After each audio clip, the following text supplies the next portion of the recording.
Same, সবার চেহারা same না। সুতরাং কিউআরএস এর যে কিউ নাই, বেশিরভাগ ক্ষেত্রে কিউ নাই, আমরা সেটাই আশা করব। কিউ না থাকাই ভালো, কারণ কিউ ইন্ডিকেট করে তার প্রিভিয়াস কোন এমআই আছে, রিসেন্ট এমআই তেও কিউ থাকতে পারে। সো কিউ না থাকাই ভালো। একটু খেয়াল করে দেখেন প্রথম প্যাটার্ন, তাহলে আর এস আর্ট প্যাটার্নকে আমরা বলি এম প্যাটার্ন, কিন্তু বাস্তবে এমটা তো এত সুন্দর, পরীক্ষার কমপ্লেক্স। ঠিক আছে, আবার অনেক সময় কিউটা বড় থাকতে পারে, দেখেন কিউআরএস প্যাটার্ন, কিউটা বিশাল বড়, তারপর আর এটা এস। এখানে খারাপ কি, এখানে কিউটা অনেক বড়, এটাই খারাপ। তো ফিজিওলজিক্যাল আপ টু 2 মিলিমিটার পর্যন্ত ফিজিওলজিক্যাল, আপনারা সবাই জানেন। প্যাথোলজিক্যাল কিউ, প্যাথোলজিক্যাল কিউ কি ইন্ডিকেট করে, যে তার রিসেন্ট অথবা প্রিভিয়াস এমআই আছে। রিসেন্টের ক্ষেত্রেও থাকতে পারে, বা শুধু কিউ আছে, প্রিভিয়াস এমআই থাকতে পারে। এখন আমাকে বলে যে খোঁচা থাকে, এরপরে হলো অনেকেই বলে যে এই যে ভাই কিউ পাইছি, এটা কিন্তু কিউ না, এখানে নো কিউ। নো কিউ মনে রাখেন, এই যে উপরের দিকে একটা ছোট্ট খোঁচা আছে, এই খোঁচার জন্য এটা আর হয়ে গেছে, এখানে কোনো কিউ নাই। কিউ মানেই ঝামেলা, কিউ মানেই খারাপ। যদি উপরের দিকে খোঁচা থাকে তাহলে নো কিউ, কিউ নাই, মনে রাখেন সারফেস ওয়াইজ। সুতরাং আপনি যদি লিড 2 তে কিউ পান, লিড 2 তে কিউ পান, তাহলে আপনাকে লিড 3 এবং এভিএফ এ দেখতে হবে। লিড 1 এ কিউ পান, তাহলে আপনাকে এভিএল 5-6 এ দেখতে হবে, ভি5 এবং ভি6 এ দেখতে হবে কিউ আছে কিনা। তাহলে আপনি বলতে পারেন, তাহলে ভি1 থেকে ভি6 পর্যন্ত কিউ দেখতে হবে, যে তার টোটাল অ্যান্টেরিয়র সারফেসে ইসকেমিয়া বা ইনফ্রাকশন ছিল কিনা। সো কিউ অলওয়েজ, এখানে একটা এবং দুইটা ছোট করে, মানে 2 মিলিমিটার পর্যন্ত, 2 মিলিমিটার পর্যন্ত কিউ অ্যালাউ। এরপরে অল্প একটু 2 মিলিমিটার হচ্ছে অল্প একটু বেড়ে গেছে, so this is more than, তাহলে অবশ্যই লিড 3 তে দেখবেন, এভিএফ এ দেখবেন। পরেরটা কিন্তু কোনো খোঁচা নাই, খেয়াল করে দেখেন উপরে কিন্তু খোঁচা নাই, দিস ইজ প্যাথোলজিক্যাল কিউ। উপরের দিকে কিন্তু কোনো খোঁচা নাই, দিস ইজ প্যাথোলজিক্যাল কিউ।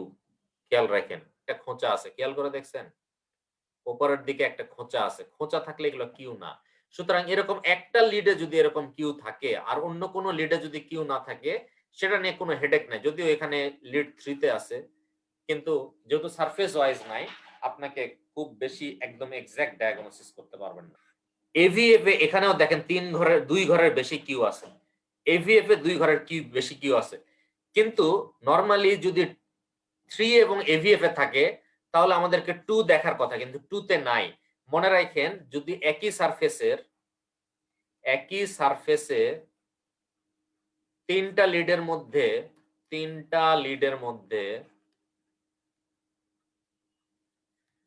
দুটা যদি পজিটিভ থাকে, তাহলে আপনাকে পজিটিভ ধরে নিতে হবে, তাহলে অ্যান্সার পজিটিভ ধরতে হবে। তাহলে কেউ যদি আপনাকে বলে যে এখানে কিউ আছে কিনা, আপনি বলবেন যে ইনফিরিয়র সারফেসে কিউ আছে, যদিও আর এটা হচ্ছে আর। এখন আমাকে বলেন, আমি আপনাদের যারা আমার ভেন্ট্রিকুলের কন্ট্রাকশন সম্পর্কে একটা ধারণা পাই। এখন নরমাল ফিজিওলজিটা হচ্ছে, একটু খেয়াল করে দেখেন, ভি1টা রাইট কম হবে, ভি5 বা ভি6 25 ঘরের কম হবে। আরো অনেক সূত্র আছে, কিন্তু এই সূত্রটা শিখে রাখেন, বেশি সূত্র তাহলে রাইট ভেন্ট্রিকুলার হাইপারট্রফি। সিম্পল কথা, বেশি সূত্র বেশি ঝামেলার মধ্যে যাবেন না। লেফট ভেন্ট্রিকল নরমালি সাইজে বড়, লেফট ভেন্ট্রিকুলার মাসল বেশি, লেফট ভেন্ট্রিকুলার মাসল বেশি। সুতরাং ভি5 অথবা 6 যেটাই হোক না কেন, এটা সাধারণত আপ টু 25 ঘর পর্যন্ত থাকে, 25 ঘরের কম হবে। যদি 25 ঘরের বেশি হয়, এটা ইন্ডিকেট করে লেফট ভেন্ট্রিকুলার হাইপারট্রফি। এটা সেনা 5, দেখেন একটা বড় ঘর, মানে এখানে 5টা বড় ঘর আছে, 5টা ছোট ঘর আছে, 2 3 4 5, তার মানে 25 ঘর ক্রস করে দিছে। এই যে এটা দেখেন 1 2 3 4 5, 5 এর চেয়ে এই যে এখানে আরো একটু বড় আছে, সো এগুলো হচ্ছে 27 ঘর। সুতরাং আর রাইট ভেন্ট্রিকুলার হাইপারট্রফি, এই যে এটা কয় ঘর আছে দেখেন তো, এই যে খেয়াল করেন এখান থেকে এই পর্যন্ত হচ্ছে 5, তারপর 6 7 8 9, তাহলে যেহেতু 7 ঘরের উপরে আছে, এটা রাইট ভেন্ট্রিকুলার হাইপারট্রফি। এটা তো V5-6 একবার চোখ বুলায় নেবেন, very important. Right ventricular hypertrophy অনেকজন অ্যান্সার করছে, সো আমি এটা আপনাদের পড়াইতে পারছি অথবা আপনি আগে থেকেই পাইছেন। একটু খেয়াল করে দেখেন, রাইট ভেন্ট্রিকুলার হাইপারট্রফি দেখার জন্য V1 দেখবেন। দেখেন তো V1টা এই যে এটা 5 ঘর, এটা 10 ঘর, দেখেন V1 এটাই স্বাভাবিক। এটা দেখেন তো, দেখে এরপরে একবার চোখ বুলায় নেয় A1 AVL V5-6 অথবা 2-3 AVF অথবা V1 থেকে V6 কোথাও ইস্কেমি আছে কিনা, V1 মাপে আর V6 মাপে, বাস শেষ। একটু খেয়াল করে দেখেন, আমি জানি এই জায়গাতে কোনো কিছুই ক্যালকুলেট করা যাচ্ছে না, যাচ্ছে না। মনে রাখেন, যদি একটার আর ওয়েভ আর একটার আর ওয়েভ কিউআরএস কমপ্লেক্সকে খোঁচা দেয়, একটার কিউআরএস কমপ্লেক্স আর একটার কিউআরএস কমপ্লেক্সকে যদি ধাক্কা দেয়, তখন বুঝতে হবে নিচেরটার আর অনেক বড়। একটার কিউআরএস কমপ্লেক্স যদি আর একটার কিউআরএস কমপ্লেক্সকে ধাক্কা দেয়, অবশ্যই আর ওয়েভ বড়, এবং V5-6 এ আছে বলে this is left ventricular hypertrophy এরকম। ঠিক আছে, যদি উল্টা হয় তাহলে এটা পুরো আর ওয়েভ প্রোগ্রেশন। যদি উল্টা হয়, V2 একটু বড় হইছে, V3 বড় হইছে, V4 আরেকটু বড়, V5, তাহলে দিস ইজ নরমাল। কিন্তু পোর আর ওয়েভ প্রোগ্রেশন কি জিনিস দেখেন, V1 থেকে V2 খুব বড় হয়নি, V3 ওই রকমই আছে, V4 বাট আরো কিছু আছে, ওল্ড এমআই তে হতে পারে, আপনার বান্ডল ব্রাঞ্চ ব্লকে হতে পারে, ভেন্ট্রিকুলার হাইপারট্রফি। কিউআরএস কমপ্লেক্স আপনাদের আগেই বলছি, এম প্যাটার্ন দেখতে যতটা সুবিধার মনে হচ্ছে, বাস্তবের এম কিন্তু মারাত্মক বাজে। এরকম আছে অনেক এম আছে দেখতে এরকম, অনেক এম আছে দেখতে এরকম, এরকম বিভিন্ন এম থাকতে হবে পারে, কিন্তু আপনাকে চেনা শিখতে হবে। ভালো করে বোঝেন, V1 এ যদি এম প্যাটার্ন কিউআরএস কমপ্লেক্স হয় right bundle branch block, V6 এ হলে লেফট বান্ডল ব্রাঞ্চ ব্লক। এতটুকু চিনলেই হবে, যে দেখেন V1, এই যে দেখেন, এই যে M pattern right bundle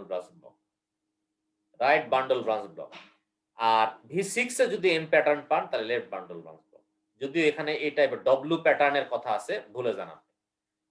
V6 M pattern, বাস কাহিনী শেষ, ঘটনা শেষ। V6 সেম প্যাটার্ন আছে, so this is left bundle branch block. এখন আপনি বলতে পারেন ভাই V1 এ কি, এটা ডব্লিউ প্যাটার্ন, আপনি ডব্লিউ আমি আপনাকে পড়াচ্ছি না, ডব্লিউ বাদ, ডব্লিউ বাদ। তাহলে এটা একটু খেয়াল, V1 এই যে এরকম আছে, দেখছেন, সো এটা right bundle branch block.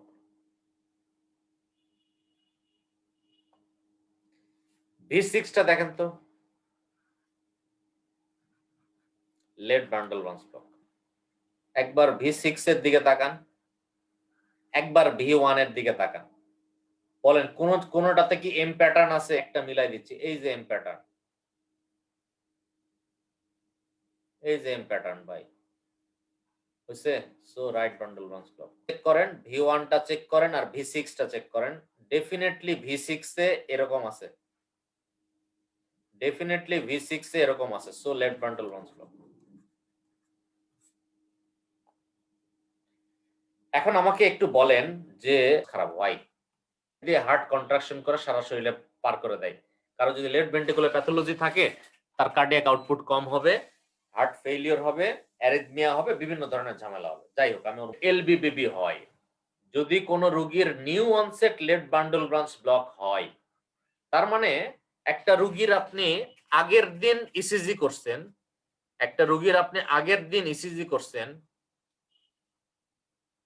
Normal, পরের দিন ইসিজি করে দেখলেন যে সেই রোগীর লেফট বান্ডল ব্রাঞ্চ ব্লক, রোগীর চেস্ট পেইন আছে, this left bundle branch block অবশ্যই খুব অল্প সময়ের মধ্যে এমআই এ রূপান্তরিত হতে যাচ্ছে, মাথায় রাখেন। তাহলে ইম্পর্টেন্স অফ এলবিবিবি কি আপনার মাথায় রাখবেন, যদি নিউ অনসেট এলবিবিবি হয় সেটা এমআই হওয়ার চান্স থাকে। New onset left bundle branch block থেকে এমআই হওয়ার চান্স থাকে, ভেরি ইম্পর্টেন্ট।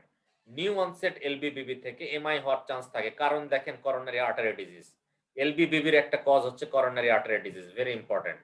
ঠিক আছে,